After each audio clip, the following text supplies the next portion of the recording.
اعوذ باللہ من الشیطان الرجیم بسم اللہ الرحمن الرحیم۔ پروردگار عالم نے پنج تن کے نور کو سب سے پہلے خلق کیا اور پھر دنیا کی ہر شے کو خلق کیا۔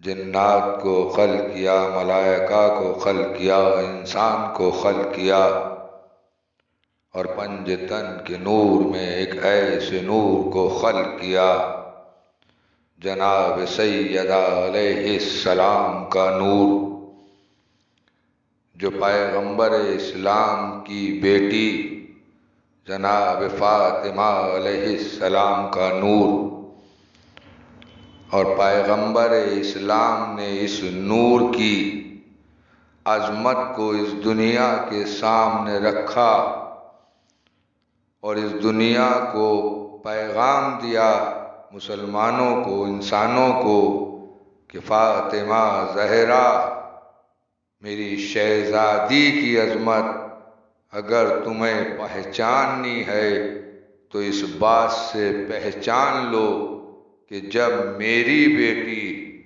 آتی ہے میرے قریب تو میں اس کی تعظیم کے لیے اٹھ جاتا ہوں اور اپنی بیٹی کی تعظیم کرتا ہوں۔ اور دنیا کا ہر مسلمان اس بات کو جانتا ہے کہ پیغمبر اسلام وہی کام کرتے ہیں جب تک اللہ کی طرف سے وحی نہیں آتی، اپنی طرف سے پیغمبر اسلام کوئی کام انجام نہیں دیتے، وہی کام پیغمبر اسلام انجام دیتے ہیں جو پروردگار چاہتا ہے۔ تو یہ بات بھی ہمارے سامنے صفا دکھائی دے رہی ہے مسلمانوں کہ فاطمہ زہرا کی عظمت اور ان کا نور ایسی عظمت کا نور ہے کہ اپنے محبوب کو بھی پروردگار نے یہ حکم دیا کہ اے میرے حبیب بتلاؤ ان دنیا والوں کو کہ فاطمہ کی عظمت کیا ہے۔ پروردگار نے بھی اے مسلمانوں تمہارے سامنے عظمت فاطمہ، نور فاطمہ دکھلا رہا ہے میرا مالک، اور پیغمبر اسلام بھی بتلا رہے ہیں۔ اور پروردگار نے اس نور کو دیکھنے کی اجازت کسی کو نہ دی۔ آسمان، زمین، ستارے، چاند، فضائیں، گلشن، کوئی شے ہو پروردگار کی کسی کو یہ اجازت نہ کہ فاطمہ کے نور کو دیکھ سکے۔ اور اس نور کو جناب ابو طالب کے لخت جگر مولائے کائنات کے حوالے کیا پروردگار کے حبیب نے، پیغمبر اسلام نے، تو پھر وہی بات ہے مسلمانوں، یہ بھی حکم خدا تھا۔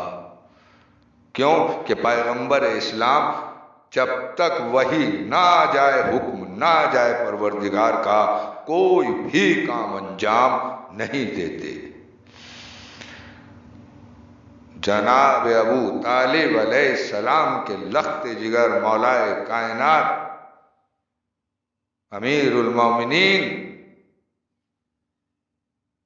کے سپرد اس نور کو کیا، جناب فاطمہ کے نور کو، کہ اے علی یہ تمہارے سپرد ہے۔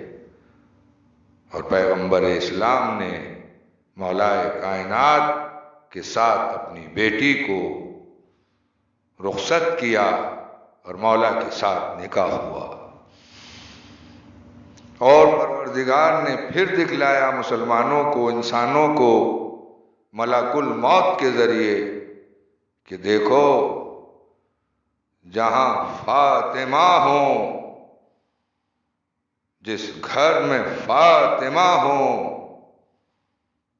ملک الموت کی بھی طاقت نہیں ہے کہ اس نور کے قریب چلا جائے جب تک اسے اجازت نہ مل جائے۔ تو اے مسلمانوں، کیسے مان لیا جائے کہ جناب زہرا کے قاتل پیغمبر اسلام کے وفادار ہوں گے؟ اگر کوئی بھی کسی طریقے کی بھی، اے مسلمانوں تمہیں یہ دیکھو، ڈھونڈو، کیسے ممکن ہے کہ جناب فاطمہ زہرا کا قاتل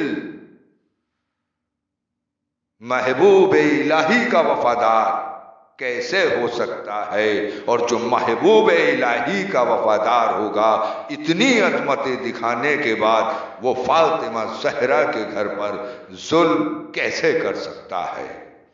کیسے آگ لگا سکتا ہے فاطمہ زہرا کے گھر کو، اس دروازے کو کہ جو بی بی کے اوپر گرا؟ اور بی بی ہے یہ عظمت فاطمہ دکھانے کے بعد ان قاتلوں نے جناب فاطمہ علیہ السلام کے گھر کو آگ لگا دی، اور وہ دروازہ بی بی پر گرا، اور بی بی کی پہلو شکستہ ہو گئے، بی بی کے پہلو شکستہ ہو گئے۔ اے مسلمانوں، یہ پیغمبر اسلام کی بیٹی تھیں، اور ان کی عظمت پروردگار نے پیغمبر اسلام سے پہچنوائی۔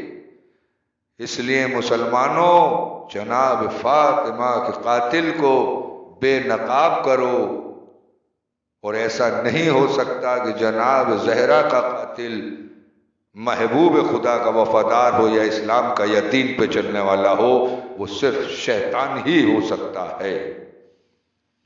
جہنمی کسی طریقے کی بخشش نہیں ہے اس کی، اس لیے لوگوں کو جہنم سے بھی بچاؤ۔